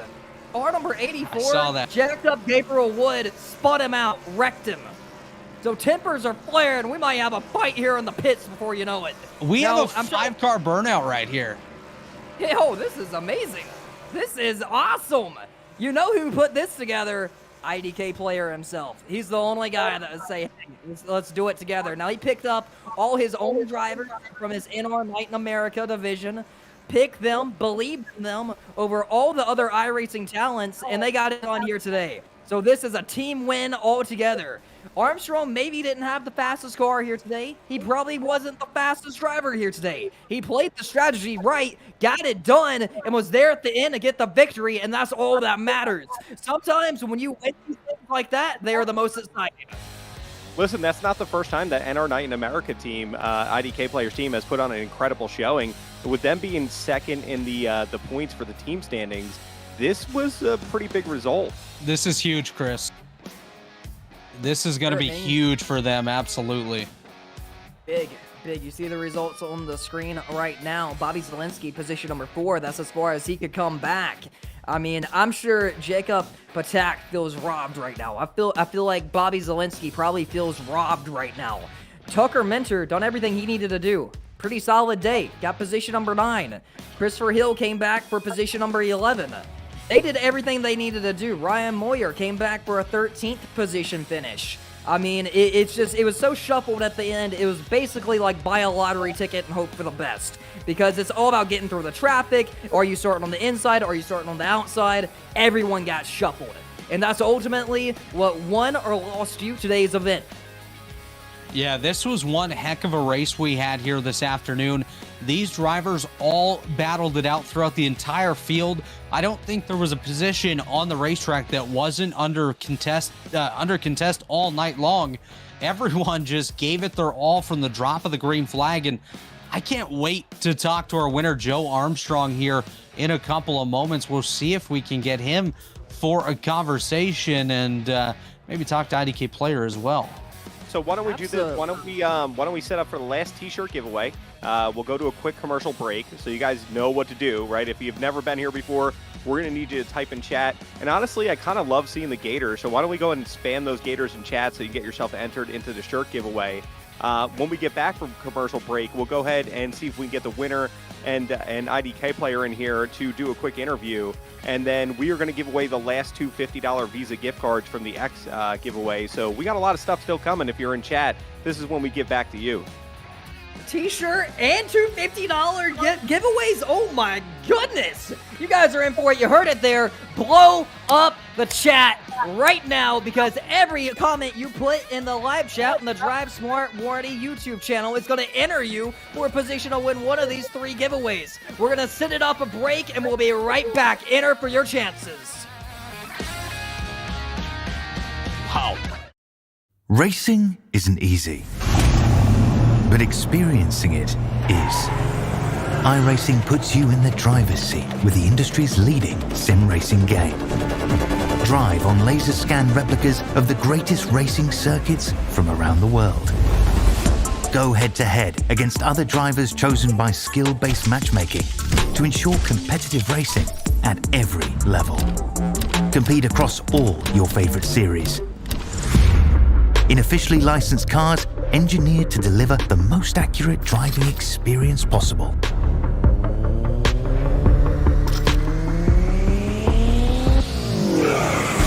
Join a race or host your own with players from across the globe. Race against the computer or in a league with friends. Feel the thrill behind the wheel. Visit iRacing.com.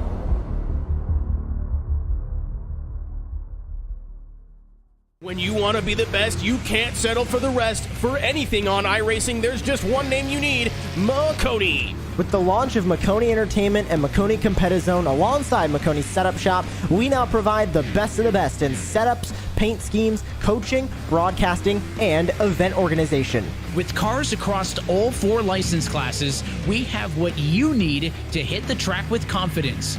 Grab a subscription and save money while going fast at MaconiSetupShop.com/subscriptions. And remember, at Maconi Setup Shop, there are setups, but your victories.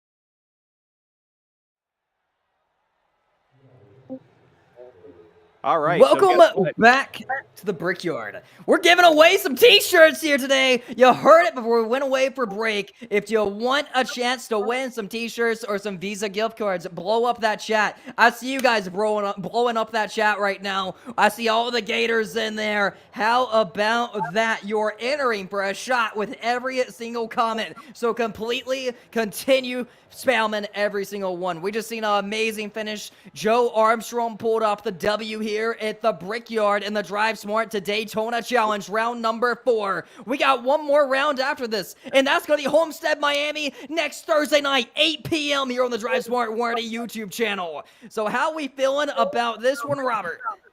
Yeah, that was a fantastic race. Congratulations to the IDK player team and Joe Armstrong on that strategy call that paid off at the end of this one. We didn't really have Joe on the radar for the victory, but it paid off and he stole the win here tonight. Absolutely, you've seen it there. So we got some guests in here. We got IDK player. We also got Armstrong. So we're gonna go Armstrong first here.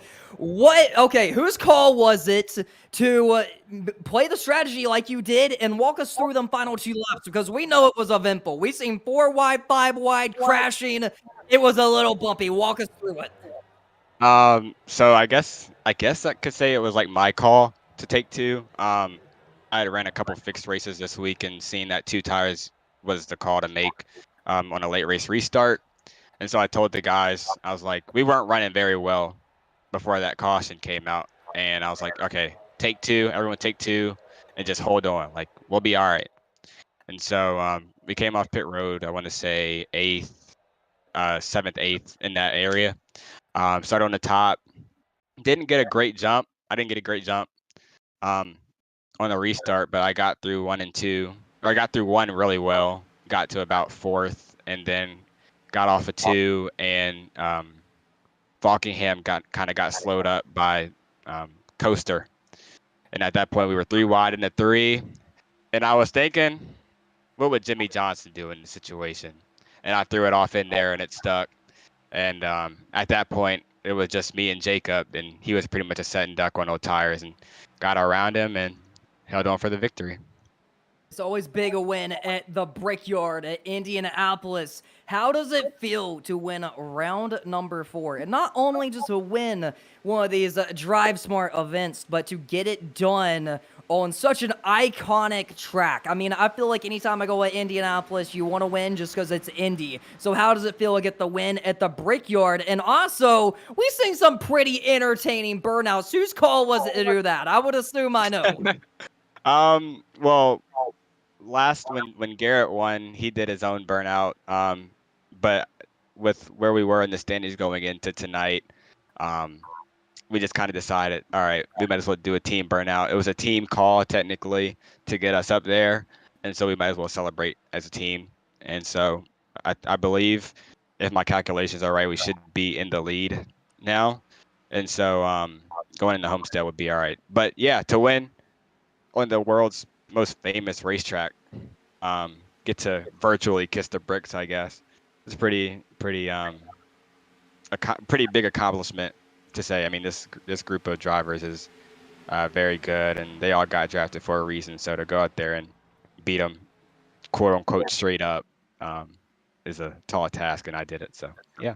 So Joe, real quick, so this is Chris with DriveSmart. So one, I think you're correct. We still got to do the calculations, but with that showing tonight from the IDK player team, it looks like you guys are either in first or really, really close. That's a huge win. So why don't you give a shout out to NR Night in America? Like, let everybody know what that's about. For sure. Yeah, so Tuesdays and Friday nights usually NR Night in America, hosted by IDK player on YouTube.com. He does a few hosted races a night, usually 4 or 5, and many different car track combos that you can think of, usually on the NASCAR stock car side of things. And so we'll do tomorrow, I think we're going to do some IndyCar stuff with that coming back. And then some short tracks here and there. But yeah, if you're not in the hosted scene right now, I mean, it's pretty booming with IDK and Mooncar and some other stuff going on. But if you don't have nothing going on tomorrow night, Friday at 8 Eastern, tune in.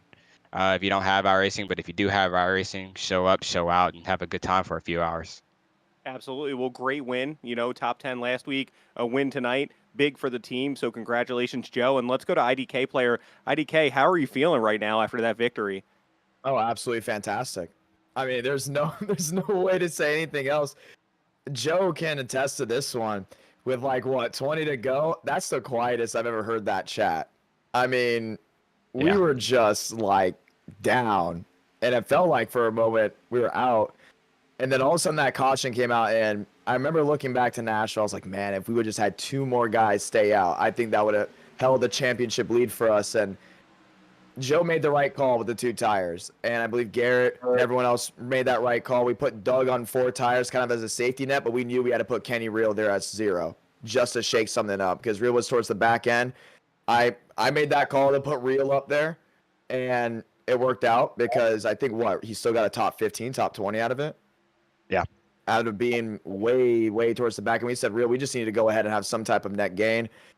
Everyone is coming to play, and they're doing exactly what they needed to do. When it came down to week 0 of the draft, we drafted this team the way it was for a reason, because even now coming into the finale next week, we're still in there before the race. We're still talking about, we're playing around, hanging out, having fun. You know, the competition level is high, but the connection we have as a team is so much higher, and that's why we're performing so well. Yeah, and you guys are one step closer to winning $3,500, you know, so that's big, you know, and honestly, congratulations, you guys did an incredible job tonight. And like Joe was saying, and I'm sure IDK player would tell you the same thing, tune in tomorrow night at 8 Eastern, right, guys? 8 Eastern into the IDK player channel on YouTube, and go watch the NR Night in America races. DriveSmart was a sponsor of one of these events a few weeks ago, and I'm telling you, it is a lot of action. It's an incredible time, and it's like one of the best productions. I mean, you almost feel like you're watching it live on Fox or NBC. So that was fun to watch, and we're really excited. We'll be there tomorrow night. I appreciate it. I appreciate everything that DriveSmart's doing. It's been a lot of fun. It's great for the community, including the off season, and we can't wait to hopefully finish this thing off in the right way come Homestead. Absolutely. Well, congratulations again, guys, and we'll see you next week when it all comes down to the last race at 8 o'clock Eastern on Thursday, the 18th, in Homestead, Miami, and we're going to crown a champion who's going to be going to Daytona, right? And we're going to be crowning the team winners who are going to take home $3,500 in prizes. So I have seen a lot of Gators in chat, and I really appreciate it. So I think now is the right time to go ahead and give away that last T-shirt before we do those two $50 giveaways. So why don't we go ahead and rip it? Okay, I'm really sorry if I pronounced this wrong, but it looks like NASCARium. NASCARium, congratulations. You just won a fan shirt designed by Landon Mills, who is also the young man who designed that car. So you know what to do. You either have to go to our X account at GoDriveSmart and go ahead and send us a DM, or reach out to DJ EJ in that Arca Farm Discord, DM him directly, and we'll go ahead and get that thing shipped out to you. So before we do our exit pleasantries, like I told you, we had 4 $50 giveaways. We did 2 in the beginning, and I think now is the time to do the last 2. If you guys are ready, it looks like we are, so give me 2 seconds here, and we'll go ahead and get that thing ripping. But honestly, DLB, Robert, that was an incredible time. That was an incredible race, and I think that was almost as good as Daytona, if not better. I mean, coming to the end, what do you guys think? It was exciting. That was a heck of a show from start to finish. I mean, always much appreciation for DriveSmart for putting on these events. It's so big for the sim racing community, so big for the fans. And man, I mean, I'm looking forward to everything with this year with DriveSmart. I think it's going to be amazing. I mean, there's some cool stuff coming up, but tonight was just pretty much, we had the whole package. We had good racing from start to finish. We had tight racing. We have beating and banging. We have dual burnouts. We had revenge on pit road. We had our car smash into the pit road wall. We seen 4 or 5 wide of 2 laps remaining and some big crashes on the final lap with the final lap pass. I don't think you can say Indianapolis was a failure here tonight by any means, because it was nothing but pure excitement. And as you heard there, we're still doing a couple more giveaways here tonight. So there's a lot going on. Blow that chat up. Spam the chat. Get your entries, because DriveSmart is definitely having some cool things going here tonight with this stream. And honestly, thank you so much for that, DLB. Listen, if you're a race fan, one thing about DriveSmart is we love motorsports, right? If you're a race fan, if you love the sim to reality, if you love the Xfinity series, I mean, we're going to be pumping out content all year long, right? And it's a good place. So if you're not following us on X, or if you're not subscribed here, you're missing out, because every single time we do a stream, we're going to be doing giveaways, because it means so much to have you guys in chat, and it's our way of saying thank you. So with that said, we're going to pull the first winner on the $50, or the third winner technically on the $50 giveaway.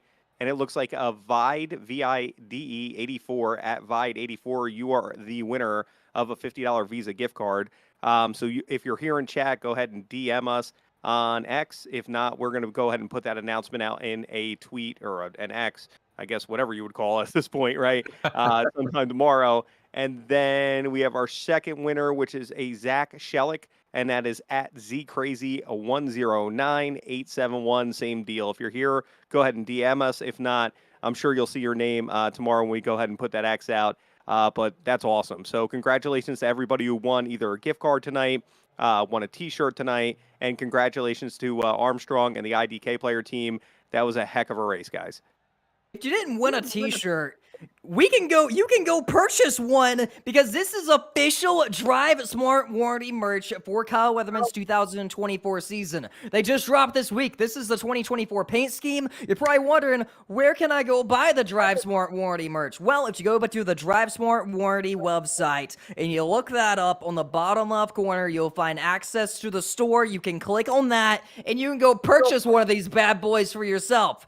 But there's always a chance that next week when we go at Homestead Miami Speedway to win another one, because you know these DriveSmart giveaways aren't going anywhere. We're going to keep giving away more merch. We're going to keep pumping out content on the channel. You can purchase the merch if you like, and also stay tuned all throughout the NASCAR Xfinity Series season, as DriveSmart Warranty is going to be a primary and associate sponsor for Kyle Weatherman this season.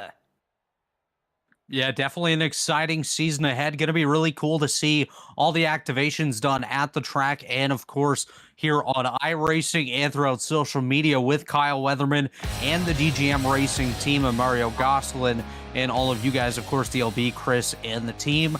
Going to be really exciting. I'm excited to see what you guys have in store for the upcoming season, but tonight was one heck of a race, action-packed, heart-pumping, blood-boiling action from start to finish. I don't think we had a break all throughout without some sort of action. So great show here tonight, and I can't wait for Homestead. Well, I guess it's time for us to be signing off. So first and foremost, congratulations to Mario on his 27th anniversary of marriage. Absolutely. That's amazing. Yeah. Go to DGM. Go Kyle Weatherman. Go you guys in chat. And we can't wait to see you guys next week, where we're going to crown a champion that's going to be going to Daytona with us. And we're going to be giving away not only just some T-shirts, but $3,500 to the winning team. So everybody out there, have a great night. Don't forget to go ahead and subscribe or follow us. And we'll see you. Same, what was it? Same DriveSmart channel, same DriveSmart time. Have a great night, everybody.